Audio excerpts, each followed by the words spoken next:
Hello everyone, this is सागर। चलिए देखते हैं गोल्ड एंड बिटकॉइन आने वाले वीक के अंदर कैसे मूवमेंट कर सकते हैं। इन डिटेल में हम समझते हैं कि सपोर्ट एंड रेजिस्टेंस कहाँ पर है। तो चार्ट पर हम गोल्ड से शुरुआत करते हैं वीकली टाइम फ्रेम से।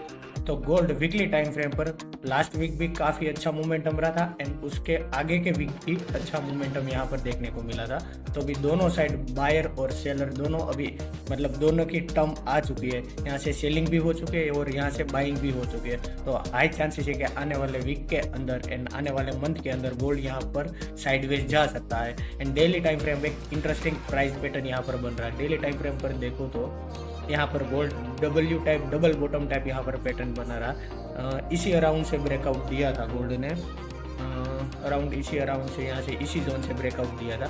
ये भी लेवल रिटेस्ट हो चुका है। तो हाई चांसेस है कि अब मंडे के दिन गोल्ड ओपन होता है तो यहाँ से एक अपवर्ड मोमेंटम दिखा सकता है। तो 4 आवर के टाइम फ्रेम परफेक्ट सिनारियो यहाँ पर डबल बॉटम का दिख रहा है। देखिए यहाँ से सेलिंग, शार्प सेलिंग के आने के बाद फर्स्ट पुल बैक हुआ एंड यहाँ से सेलर नीचे लेकर नहीं आ पाए इसी जोन के आसपास। देखिए यहाँ से सेलर नीचे ले आते और यहाँ पर कोई भी कैंडल क्लोज कर देते इस जोन के आसपास, तो हाई चांसेस होता है कि गोल्ड यहाँ से और भी नीचे जा सकता था। पर ऐसा कुछ यहाँ पर नहीं हुआ। यहाँ पर अभी बायर के कंट्रोल में इसी जोन के आसपास से गोल्ड ने यहाँ पर सपोर्ट बनाया एंड यहाँ से ऊपर जाने की कोशिश कर रहा है। तो आने वाले वीक के अंदर इस जोन के आसपास तक का टारगेट हमें यहाँ पर देखने को मिल सकता है गोल्ड के अंदर। तो 4 आवर के टाइम फ्रेम पर भी देखिए अराउंड जैसे ही यहाँ से गोल्ड मंडे के दिन ओपन होता है तो यहाँ से मैं एक बाइंग के साइड पोजीशन बना सकता हूँ, क्योंकि 1 आवर के टाइम फ्रेम में कंसोलिडेशन यहाँ पर इस जोन के आसपास दिख रहा है। तो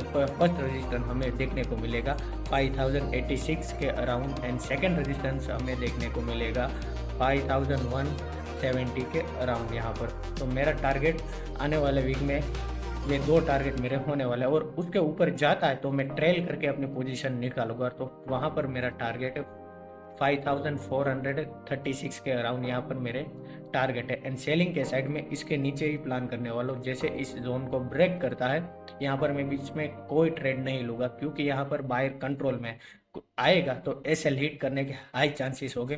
तो जैसे ही 4600 के लेवल को ब्रेक करता तो मैं यहाँ से एक सेलिंग के साइड फ्रेश अपॉर्चुनिटी ढूंढूंगा, क्योंकि यहाँ से एक नया लो लगने का हाई चांसेस है। जैसे ही इस जोन के नीचे निकलेगा तो एक नया लो लगने का हाई चांसेस हो सकता है एंड फिर आने वाले वीक में मंथ में नेगेटिव चला जाएगा गोल्ड।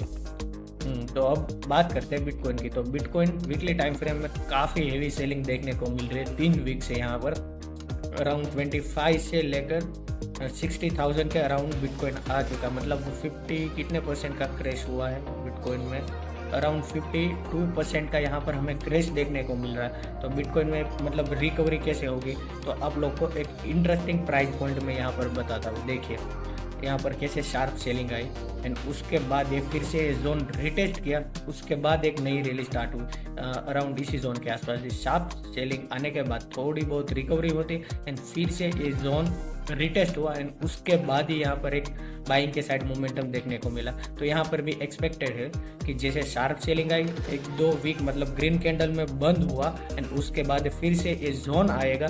तो यहाँ से एक इन्वेस्टमेंट के व्यू से भी यहाँ से आप बिटकॉइन खरीद सकते हैं लॉन्ग टर्म के लिए। अराउंड एक टारगेट तो आने ही वाला है, 1,25,000 टारगेट तो आने ही वाला है, पर अभी हम बाई नहीं कर सकते, वेट करना होगा। आगे भी हम कुछ यहाँ पर एग्जांपल देखते। देखिए ये शार्प सेलिंग आने के बाद 1-2 मंथ 2-3 मंथ यहाँ पर साइडवेज गया, 2-3 बार ये लेवल रिटेस्ट हुआ, उसके बाद एक मोमेंटम हुआ है। तो हाई चांसेस है कि 1-2 वीक साइडवेज जाए, 1 मंथ साइडवेज जाए, उसके बाद हम लॉन्ग टर्म इन्वेस्टमेंट के व्यू से यहाँ पर बिटकॉइन में खरीद बाई कर सकते हैं। तो डेली टाइम फ्रेम पर देखें तो डेली टाइम फ्रेम पर एक शार्प रिकवरी कैंडल यहाँ पर देखने को मिली थी डेली टाइम फ्रेम में। तो हाई चांसेस है कि यहाँ पर 1-2 दिन होल्ड करेगा, उसके बाद एक अपवर्ड मूवमेंट देगा एंड फिर देखिए यहाँ पर होल्ड कर रहा है 1-2 वीक 1-2 दिन यहाँ पर होल्ड करेगा, उसके बाद एक मोमेंटम देगा, फिर यहाँ पर नीचे आएगा। तो इसी जोन के अराउंड फिर से मैं यहाँ पर प्लान करूँगा।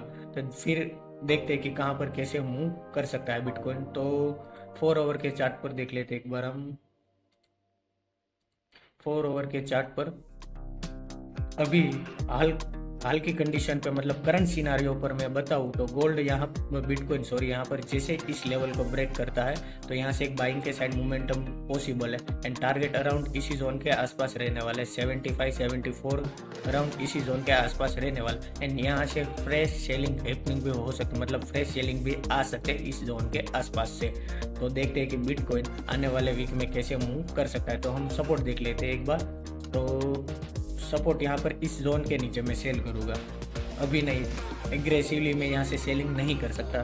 जैसे इस जोन के ऊपर बिटकॉइन निकलना स्टार्ट करेगा तो यहाँ से मैं एक बाइंग के साइड प्लान करूँगा एंड टारगेट मेरा 74 होगा। तो पहला रेजिस्टेंस ये होगा 70,000 के around and second resistance direct हमें देखने को मिलेगा 74,000 के अराउंड एंड यहाँ से नीचे निकलना स्टार्ट करता है तो मुझे नहीं लगता कि और नया लो लगा सकता है, मतलब इसी जोन के आसपास तो आ सकता है पर ऐसा नहीं है कि जैसे इतनी बड़ी सेलिंग की मूवमेंटम आई तो यहाँ से भी नीचे सेलिंग के साइड मूवमेंट कर सकता है। पोटेंशियल इतना अब नहीं रहा बिटकॉइन के पास तो यहाँ पर इसी जोन के आसपास आ सकता है। सेलिंग के साइड मेरा इसी जोन के अराउंड टारगेट रहने वाला है, इसी जोन के अराउंड 60,000 के अराउंड यहाँ पर ही मेरा टारगेट रहने वाला है बिटकॉइन के अंदर सेलिंग के साइड एंड बाइंग के साइड में इसके ऊपर कोई कैंडल क्लोज करते तभी मैं यहाँ से बाइंग के साइड ट्रेड लूँगा। देखते हैं आज शाम को कैसे बिटकॉइन मूव करता है।